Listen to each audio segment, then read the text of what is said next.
அனைவருக்கும் வணக்கம். பேராசிரியர் முனைவர் கௌ பெருமாள், தமிழ்துறை பேராசிரியர். மார்ச் 2ஆம் தேதி 12ஆம் வகுப்பு மாணவர்களுக்காக பொதுத் தேர்வு தொடங்க உள்ளது. தமிழ் தேர்வு மார்ச் 2ஆம் தேதி தொடங்க இருக்கிறது. மாணவர்கள் மிகவும் கடைபிடிக்க வேண்டியதை நான் கூற வருகிறேன். திங்கட்கிழமை மார்ச் 2ஆம் தேதி தேர்வு தொடங்க இருப்பதற்கு பள்ளிக்கூடத்தில் குறிப்பிட்ட நேரத்திற்கு வந்துவிட வேண்டும் என்று சொல்லியிருப்பாங்க. அந்த சரியான நேரத்திற்கு சென்று சேருவது முதல் வேலை. அதற்கு முன்பு இன்று சனி ஞாயிறு இந்த 2 நாட்களிலே நல்ல எழுதுவதற்கான எழுதுகோள்கள், பேனா, ஸ்கேலு, ரப்பர், ஆல் டிக்கெட்டு முக்கியமாக முன்னாடியே எடுத்து வச்சுக்கணும். தேர்வுக்கு தேவையான அனைத்து பொருட்களையும் முன்னாடி நாளே எடுத்து தயாராக வச்சுக்கணும். குறித்த நேரத்துக்கு அந்த இடத்திற்கு செல்ல வேண்டும், முக்கியமான விஷயம். அடுத்தபடியாக தேர்வு தொடங்கும் போது அவர்கள் கொடுத்த வினாத்தாள் ஒரு முறை வாசித்துவிட்டு உங்களுடைய பெயரை எழுதும்போது அடித்தல் திருத்தல் இல்லாமல் எழுதணும். ஆங்கிலத்தில் எழுதுவதாக இருந்தால் கேபிட்டல் லெட்டரில் எழுதணும். தமிழில் எழுதுவதாக இருந்தாலையும் தமிழில் நல்ல முறையில் எழுதணும். ஆல் டிக்கெட்டில் உங்களுடைய பெயர் எப்படி இருக்கிறதோ அதே போல் எழுதணும். தேர்வு எழுதுவதற்கு முன்பு வினாத்தாளை முழுமையாக வாசித்துட்டு நன்றாக தெரிந்த வினாவை அடித்தல் திருத்தி இல்லாம கேள்வி எழுதி மார்ஜின்ல வினா நம்பரை எழுதிட்டு விடை எழுத வேண்டும். நிறைய மாணவர்கள் செய்யக்கூடிய தவறு என்ன என்றால், ஒரு பேரா எழுதும் போது ஒரு பத்திக்குள்ளே 4-5 தவறுகளை அழிச்சு எழுதுவாங்க. அந்த மாதிரி அடித்தல் திருத்தி இல்லாமல் எழுதுறது முதன்மையான ஒரு கடைபிடிக்க வேண்டியது. அடுத்தது, நன்றாக தெரிந்த வினாவை எழுதும்போது அந்த நம்பரை போட்டுட்டு எழுதணும். அடுத்து நம்பர் போடுவோம், அது தெரியலன்னு சொல்லிட்டு அழிச்சிடுவோம். அந்த மாதிரி செய்யக்கூடாது. எந்த வினா தெரியுதோ அந்த வினாவுடைய நம்பரை போட்டு தொடர்ந்து நீ எழுதலாம். பார்ட் 1 அதில் எத்தனை கேள்வி தெரியுதோ அந்த கேள்வியுடைய நம்பரு. பார்ட் 2 தெரியுது, எடுத்த உடனே கடைசியில் பகுதியில் தான் எனக்கு வினா தெரிஞ்சனாலே பரவாயில்ல, உனக்கு அந்த பகுதி நம்பரை போடணும், வினா நம்பர் போடணும் மார்ஜினில். அப்புறம் இன்னொரு தவறு என்ன செய்வானுங்க பசங்க, மாணவர்கள் என்ன செய்யறானுங்கன்னா, ஒரு பெரிய வினாவை எழுதும் போது வினா நம்பரை மார்ஜின்ல போட்டுருவான். அப்புறம் அதுக்கான பாயிண்டா எழுதுவான். பாயிண்ட் 1, 2, 3 அதையும் மார்ஜினுக்கு வெளியே போடுவான். அப்ப எது கொஸ்டின் நம்பரு எது பாயிண்ட்ன்றதே தெரியாம போயிடும். இந்த மாதிரி தவறு செய்யக்கூடாது. அதே போல அந்த குறித்த நேரத்துக்குள்ள தேர்வு முடிக்கணும் அப்படின்றது மனசுல பதிவு பண்ணிட்டு 5 நிமிடம் கொடுத்துருக்கக்கூடிய 2.5 மணி நேரம் தேர்வு எழுதுற அப்படின்னா 5 நிமிடத்திற்கு முன்கூட்டி நீ முடிச்சிடணும் தேர்வு. அதுக்கப்புறம் சரியா கோடு போடுறது, ஸ்கேல் வச்சு கோடு போடுறது, எல்லா கொஸ்டினும் தேர்வு எழுதிட்டுமான்றது பார்க்கறது, இதெல்லாம் சரியான முறையில் நம்ம சோதிக்கணும். இவ்வாறு நம்ம முக்கியமாக கடைபிடிக்க வேண்டியது, இந்த 2-3 நாள் தேர்வு முடிவு வரைக்கும் மாணவர்கள் உணவு சரியான சாதாரண உணவாக சாப்பிடணும். தண்ணீர் முடிஞ்ச வரைக்கும் தண்ணீர் கொதிச்சு சாப்பிட்றது நல்லது. சளி பிடிக்காம பார்த்துக்கணும். ரொம்ப காரமாக சாப்பிடக்கூடாது. அதே போல் இனிப்பு அதிகமாக எடுத்துக்கூடாது. இந்த சளி பிடிச்சிட்டா அது ஒரு தொல்லையாக போயிடும். உணவு ரொம்ப தரமான உணவு சாப்பிட்டீங்கன்னா, சக்தி அதிகமான நான்வெஜ் இதெல்லாம் சாப்பிட்டீங்கன்னா உடம்பு கொத்தாம போயிடும். சாதாரண உணவு சாப்பிட்றது நல்லது. தேர்வு அன்னைக்கு மட்டும் தூக்கம் நன்றாக தூங்கிட்டு காலையில் எழுந்து போகணும். இந்த மாதிரிலாம் முன்கூட்டியே தேர்வு அறைக்கு செல்வது நல்லது. இவ்வாறு கடைபிடிப்பது நல்லது. அதே போல இந்த 2 நாள்ல படிக்கக்கூடிய மாணவர்கள் பாடத்தை ரிவிஷன் பண்றவங்க என்ன பண்ணணும் அப்படின்னாக்க, அந்த புத்தகத்தில் இருக்கக்கூடிய பொருள் அடக்கத்திலேயே உங்களுக்கு பாடத்தினுடைய தலைப்பு இருக்கும். அதை பார்த்த உடனே உங்களுக்கு நூலாசிரியர் அதை பத்தி சார்ந்தெல்லாம் தெரியணும் நமக்கு. இவ்வாறு நம்ம பாடத்தை திருப்பி பார்க்கணும். அப்புறம் இன்னொன்று என்ன செய்யணும், இந்த ஒரு ஆண்டா நீங்க படிச்சதே தான் நீங்க இன்னொரு பொது தேர்வு எழுதுறீங்க. இதுல காலாண்டு தேர்வு, அரையாண்டு தேர்வு, திருப்புதல் தேர்வு, இப்படி பல தேர்வுகள்லாம் எழுதிருப்பீங்க. இருந்தாலும் இந்த எழுதி எழுதிய வினாத்தாளை வச்சு நீங்க என்ன பண்ணணும், திருப்பி திருப்பி அதுக்கு விடை தேர்தான்னு தேடி கண்டுபிடிச்சு அந்த வினாக்களையே திருப்பி திருப்பி பார்க்கணும். அப்புறம் வந்து நம்ம எழுதி பார்க்கணும்.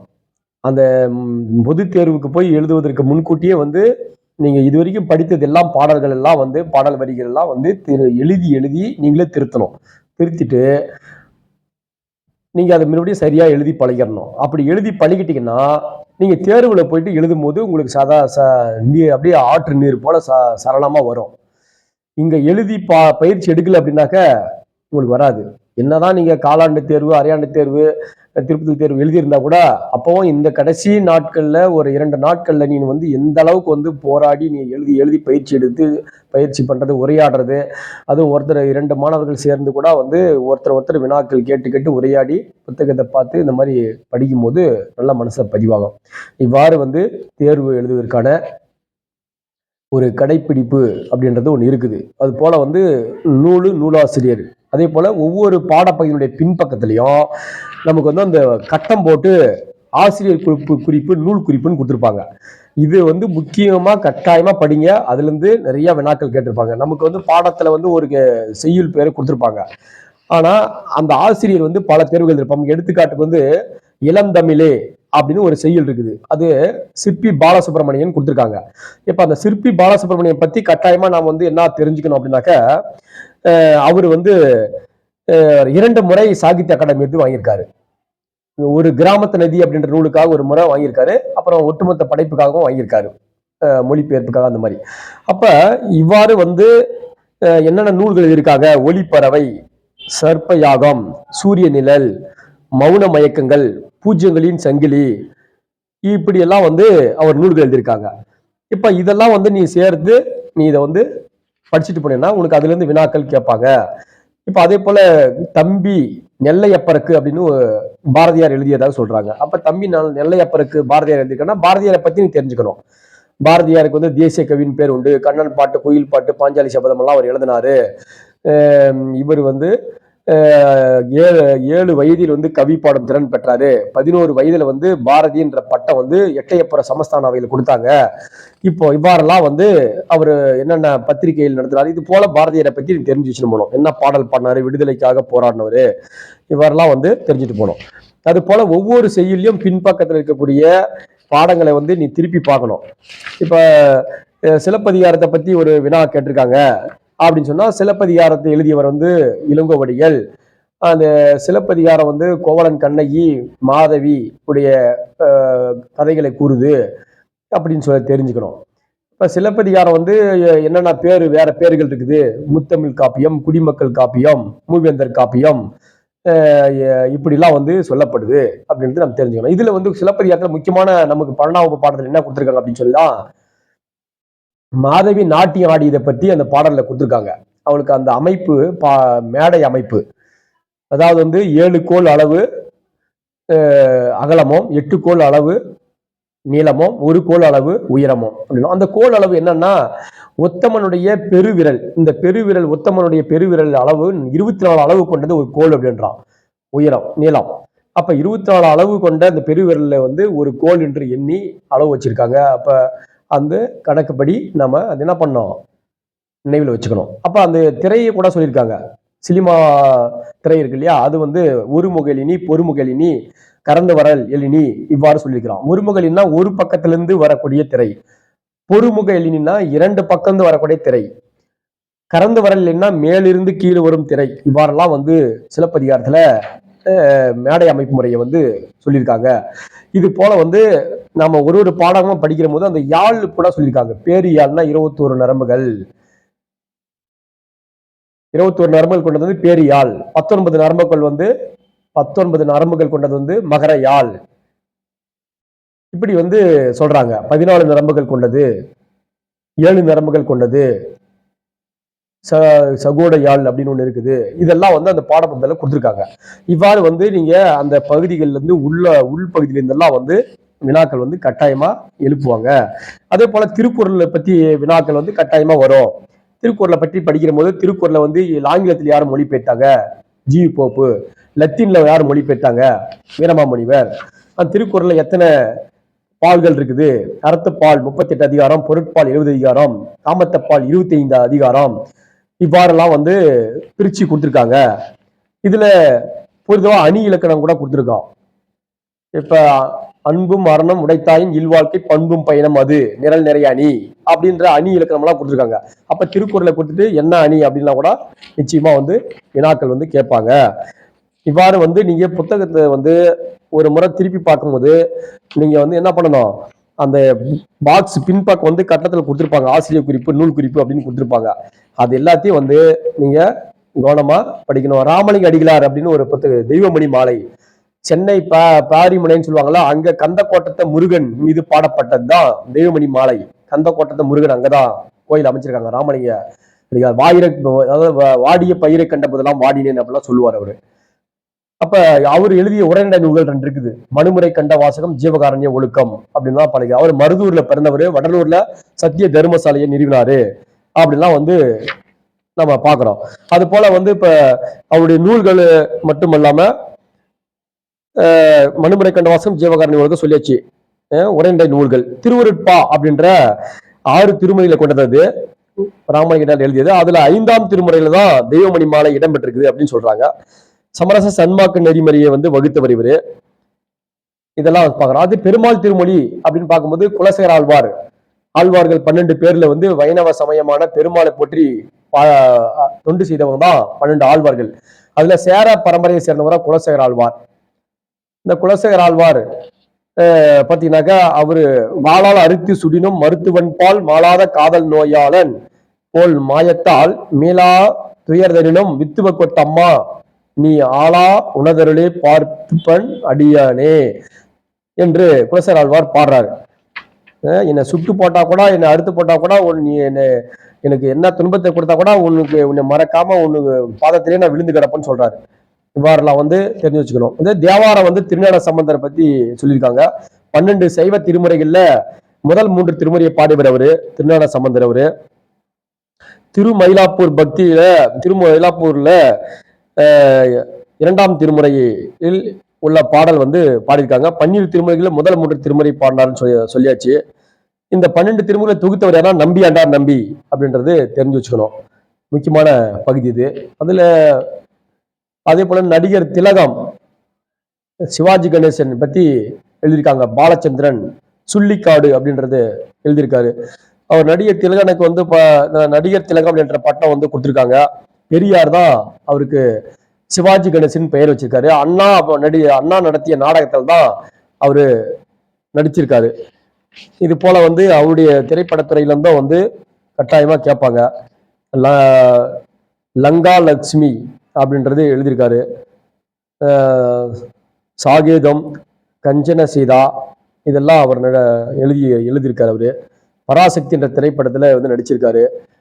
அண்ணாதுரையின் நாடகத்தில் சத்ரபதி சிவாஜியாக வேடம் ஏற்று நடித்தாரு. அதை பார்த்த பெரியார் தான் வந்து சிவாஜி கணேசன் பெயர் பட்டத்தை வந்து தரார் அவருக்கு. இது போல வினாக்கள்லாம் வந்து இடம்பெறும். இந்த இலக்கிய மேலாண்மை அப்படின்னு சொல்லிட்டு இறையன்பு இந்திய ஆட்சி பணி நிறைவு, அவர் வந்து இலக்கிய மேலாண்மை அப்படின்னு நூல் எழுதியிருக்காரு. அவரை பத்தி வினாக்கள் கேட்கறது வாய்ப்பு உண்டு. வாய்க்கால் மீன்கள் அப்படின்னு நூல் எழுதியிருக்காரு. IAS வெற்றி படிக்கட்டுகள் நூல் எழுதியிருக்காரு. 7வது அறிவு எழுதியிருக்காரு. அப்புறம் உள்ளொளி பயணம் ஒரு நூல், மூளைக்குள் சுற்றுலா, இப்படி நூல்கள் எல்லாம் எழுதியிருக்காரு. இது போல வினாக்கள். அதே போல 1995ஆம் ஆண்டுல வாய்க்கால் மீன்கள் என்னும் நூலுக்காக தமிழ் வளர்ச்சி துறையினுடைய சிறந்த நூலுக்கான பரிசினை வந்து பெற்றிருக்காரு. இவரை பற்றி வந்து கட்டாயமா நம்ம இவ்வாறு தெரிஞ்சுக்கணும். ரச்சனை யாத்திரிகம் அப்படின்னு சொல்லும்போது HA கிருஷ்ண பிள்ளை அவர் வந்து எழுதியிருக்காரு. ரச்சனை யாத்திரிகம் அப்படின்னு சொல்லிட்டு கிறிஸ்துவ நூல் அது. அது சார்ந்து அவரை பத்தி குறிப்பு நம்ம படிக்க வேண்டியிருக்கோம். சரியா? ஜான் பனியன் என்பவர் ஆங்கிலத்தில் எழுதிய பில்கிரிம்ஸ் புரோகிரஸ், இந்த ஜான் பனியன் என்ற ஆங்கில எழுத்தாளர் எழுதிய நூல் எதுனா பில்கிரிம்ஸ் புரோகிரஸ் அப்படின்ற நூலை தழுவி எழுதப்பட்டதுதான் ரச்சனை யாத்திரிகம்.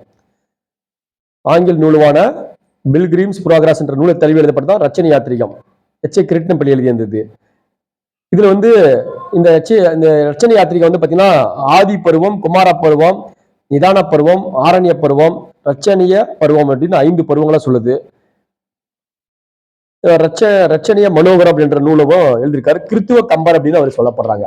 கிறித்துவ கம்பர் அப்படின்னு சொல்லப்படுறாங்க. அடுத்தது புறநானூறுல பாத்தீங்கன்னா கடலூர் மாய்ந்த இளம்பெருவழுதி கடலூர் மாய்ந்த இளம்பெருவழுதி அப்படின்ற ஒரு புலவரை பாடியிருக்கிறாரு. உண்டாளம்ம இவ்வுலகம் இந்திரர் அமிழ்தம் இயைவது ஆயினும் இனிது என தமிழர் உண்டலம் இளமே முனிவில துஞ்சலம் இல பிறர் அஞ்சுவது அஞ்சி புகழினின் உயிரும் கொடுக்குவர் பலியனின் உலகுடன் பெரினும் கொள்ளலர் அயர்விலர் அன்னமாட்சி அணையர் ஆகி தமக்கென முயலா நோன்தாள் பிறர்க்கென முயலுனர் உண்மையானே. 182வது பாடல் கடலூர் மைந்த இளம்பெருவழி. அதாவது இந்திரனுக்கு கிடைக்கக்கூடிய அமிர்தமே தனக்கு கிடைச்சா கூட தனியாக இருந்து உண்ண மாட்டோம், பிறருக்கு பகிர்ந்து கொடுத்து உண்ணுவோம்.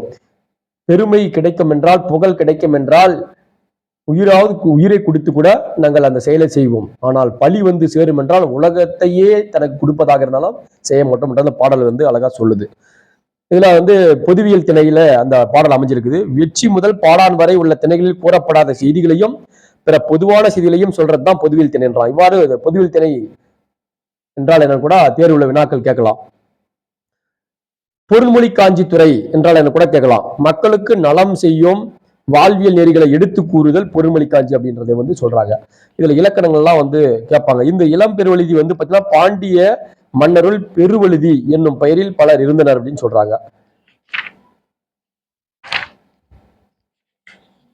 அந்த இலக்கிய சிந்தனை அப்படின்னு ஒண்ணு இருக்குது. சாந்தா தத் காஞ்சிபுரத்தை சேர்ந்த படைப்பாளர், அவரும் கோடைமலை அப்படின்னு ஒரு சிறுகதையில எழுதியிருக்காங்க. இது போல ஒவ்வொன்றும் வந்து அந்த ஆசிரியர் குறிப்பு நூல் குறிப்பு வந்து நீங்க பார்த்துட்டு போனீங்கன்னா அந்த ஒரு மதிப்பெண் வினாக்கள்லாம் நீங்க எளிமையா எழுதிடலாம். ஒரு மதிப்பெண் வினாக்கள்லாம் மிக மிக எளிமையா எழுதிடலாம். அதே புறநானூற்றை முதலில் பதிப்பித்தவர் யாருன்னா ஊவிய சாமிநாதையர் அப்படின்னு சொல்லிட்டு புத்தகத்துல கொடுத்துருக்காங்க. புத்தகத்தினுடைய பின்பக்க வினாக்கள்ல அதே மாதிரி வினாக்கள்ல கேட்டிருக்காங்க. பின்பக்கம் புத்தகத்தினுடைய பின்பக்கத்துல பில்கிரீம்ஸ் புராகிரஸ் என்னும் ஆங்கில நூலின் தழுவல் நூல் இது ரச்சனிய யாத்திரிகம் அப்படின்றத வந்து நம்ம தெரியும். அதே போல 8 தொகை 10 பாட்டு இதெல்லாம் கூட கொடுத்துருக்காங்க. நற்றிணை குறுந்தொகை ஐங்கரநூறு கலித்தொகை அகநானூறு இதெல்லாம் 5 அகநூல்கள். 10 புறநானூறு புறநூல். பரிபாடல் வந்து அகமம் புறமம் சார்ந்தது. இந்த மாதிரி 8 தொகை நூல்கள். அதே போல 10 பாட்டு நூல்களும் இருக்குது. திருமுருக ஆற்றுப்படை, பொருணர் ஆற்றுப்படை, சிறுபான் ஆற்றுப்படை, பெருமாள் ஆற்றுப்படை, கோத்திர ஆற்றுப்படை. ஆற்றுப்படை நூல்கள் 5ன்னு சொல்றோம். அப்புறம் முல்லைப்பாட்டு, குறிஞ்சிப்பாட்டு, பட்டினப்பாலை, அதோட நெடுநல் வாடை சேர்த்து அகநூல்கள் 4ன்னு சொல்றாங்க. மதுரை காஞ்சி புறநூல் அப்படின்னு சொல்லிட்டாங்க. இவ்வாறு வந்து 10 பாட்டுல 10 நூல்கள் இருக்குது. இதில் நெடுநல் வாடையில நமக்கு பாடல் கொடுத்துருக்காங்க. 12வது பாடத்துல நெடுநல் வாடையில வந்து கொடுத்துருக்காங்க. அது 188 பாடல்களை கொண்டது. நக்கீரன் அப்படின்ற புலவர் வந்து ஏற்றிருக்காரு அந்த நெடுநல் வாடையில. அந்த நெடுநல் வாடைன்னு ஏன் பேர் வந்துச்சுன்னா, தலைவன் வந்து போருக்காக போயிருக்கிறாரு அப்படின்ற போது கார்காலம் மழைக்காலம் வந்துருச்சு, குளிர் அடிக்குது. அப்ப அந்த தலைவிக்கு வந்து வாடையாக இருக்குது, துன்பமாக இருக்குது. ஆனா அங்க இருக்க போர்க்களத்தில் இருக்கக்கூடிய தலைவனுக்கு வெற்றியா இருக்குது. அதனால நெடுநல் வாடை அப்படின்னு பேர் வந்தது அப்படின்லாம் சொல்றாங்க, நக்கீரர் எழுதியது. இது போல வந்து சங்க நூல்கள்லாம் கூட வினாக்கள் வந்து கேட்டிருக்காங்க. அதெல்லாம் நம்ம பார்க்கணும்.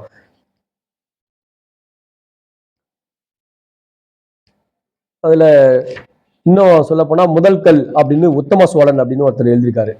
அந்த உத்தம சோழன் அப்படின்றவரு எழுதின முதல் கல்ல பார்த்தீங்கன்னா மருதன், அல்லி, மாரிமுத்து, காளியப்பன், அதான் மிராசு அப்படின்றாங்க, நண்பர் பிரேம்குமார், இவங்கெல்லாம் வந்து அந்த கதாபாத்திரமா வர்றாங்க. அதாவது வந்து அதிகமான மழை பெஞ்சிட்டாக்க இந்த தஞ்சை நாகை பகுதியில் அந்த ஆமணக்கு செடிங்க வந்து வேளாண்மை கெடுக்குது, அந்த தண்ணியெல்லாம் வந்து இருந்து பயிர்கள் எல்லாம் அழுகி போகுது அப்படின்றதுனால அந்த ஆமணக்கெல்லாம் நீக்கணுன்றதுக்காக யாரும் முன்னுக்கு வரல. மருதன் அப்படின்றவர் தான் வந்து அதை நீக்கிறதுக்கு முயற்சி பண்றாரு. யாரும் வரல. ஆனா பல பேரை கூப்பிட்டோம், இவரே வந்து தனியா இறங்கி செய்யறாரு. அள்ளி அவருடைய மனைவியும் இறங்கி செய்யறாரு. பின்பு அவருடைய நண்பர் மாரிமுத்து, இவங்க மிராசு, காளியப்பன் நண்பர்கள் எல்லாருமே வந்து ஊரெல்லாம் சேர்ந்து அவரை பின்பற்றி செஞ்சு அதை சுத்தப்படுத்துறாங்க. அப்ப மருதனுக்கு வந்து அங்க நிலமே இல்லை. அப்படி நிலம் இல்லாத போதும் ஊர் மக்கள் வந்து நல்லா இருக்கணும், அப்பதான் நாமளும் நல்லா இருக்கணும்ன்ற ஒரு நல்ல எண்ணம் கொண்டதை வந்து அங்க சொல்லப்படுறாங்க. இதான் முதல் கல் உத்தம சோழன் அப்படின்ற ஒரு செய்தி வந்து இங்க சொல்லப்படுறாங்க. இவ்வாறு வந்து நம்ம சுருக்க கதைகளையாவது நம்ம வந்து கதாபாத்திரங்களாவது நம்ம வந்து ஞாபகம் வச்சுக்கணும் தேர்வு அறையில, அப்பதான் எழுத முடியும். அந்த கதாபாத்திரங்களை நினைவுல வச்சுக்க முடியல அப்படின்னாக்க நாம எழுத முடியாது. இவ்வாறு மாணவர்கள் நல்லா படித்து அந்த பாடத்தை வந்து நினைவு கூர்ந்து அடித்தல் திருத்தலாம் எழுதணும். தெரிந்த அது அந்த பாடத்தினுடைய சரியான விடையே தெரிந்திருந்தால் மட்டும் நீங்க முதல்ல எழுதணும். அதன் பின்பு மற்ற வினாக்களை நீங்க எழுதணும். இவ்வாறு நீங்க சரியான நேரத்துக்கு போறது, நல்ல பேனா, பென்சில், ஸ்கேலு, ஆல் டிக்கெட் எல்லா பொருளும் கையில வச்சிருக்கணும். இதெல்லாம் நீங்க உணவுகளை சரியா எடுத்துக்கணும். இதெல்லாம் பின்பற்றினீங்கன்னா உங்களுடைய தேர்வுல நிச்சயமா நீங்க வெற்றி அடையலாம். இந்த 12ஆம் வகுப்பு தமிழ் தேர்வில் அனைவரும் வெற்றி அடையணும். மற்ற தேர்வுகள்லையும் நீங்க இதே கடைப்பிடிங்க. அந்தந்த பாடத்துக்குரிய இடைவெளி நாட்கள் உங்களுக்கு விடுமுறை கிடைக்குது. அதுல அந்த நாட்கள்ல படிச்சதெல்லாம் திரும்ப திரும்ப எழுதி பாருங்க. நன்றாக தேர்வு எழுதி வெற்றி பெறுங்கள். நன்றி, வணக்கம். பேராசிரியர் முனைவர் கவு பெருமாள்.